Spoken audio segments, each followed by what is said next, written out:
હું છું દરજી કામિની. આપ જોઈ રહ્યા છો MG live news Mehsana. Chanasma પંથકની સગીરા પર દુષ્કર્મ આચરનાર પાખંડી ભુવાને ચાણસ્મા પોલીસે દબોચી લીધો.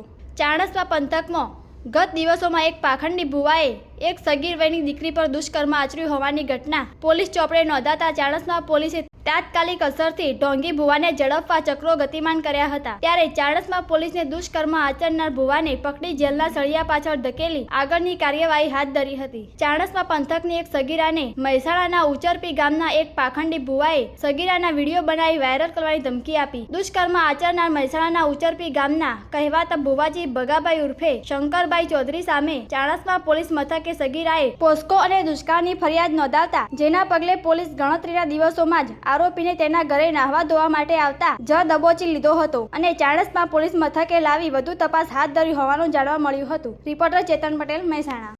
ચાણસ્મા પોલીસ સ્ટેશન પાટણ જિલ્લા ખાતે જે બળજબરીથી બળાત્કાર સગીર વયની દીકરી ઉપર કરવામાં આવેલો છે એ અને દીકરી સગીર છે એટલે પોક્સોની કલમ લાગે છે એ જે ગુનો નોંધાયેલો છે એમાં સૌથી પ્રથમ એ દીકરીનો અને એ આરોપી જે ભુવાજી છે ભગવાનભાઈ ઉર્ફે ભુવાજી શંકરભાઈ ચૌધરી ઉચરપી તાલુકો મહેસાણાવાળો એનો અને દીકરીનો એક વિડીયો વાયરલ થયેલો જેમના આધારે એ દીકરી પછી ફરિયાદ નોંધાવી છે એના માતા પિતા સાથે આવી અને એ ચાણસ્મા પોલીસ સ્ટેશને મરજી વિરુદ્ધના બળાત્કાર અને પોક્સો સાથેનો ગુનો નોંધાયો છે.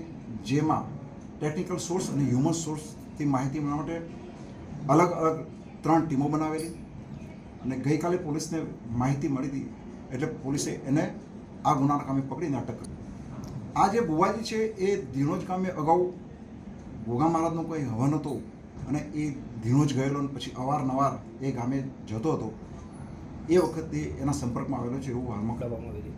ફરિયાદ મુજબ એવું જણાવ્યું છે કે તારા મા બાપને મારી નાખીશ અને એવી ધમકીઓ આપી અને આની સાથે મરજી વિરુદ્ધ બળાત્કાર કરે છે એવી હકીકત છે. ભુવાજી બહુ બનેલો છે, રીઢો છે.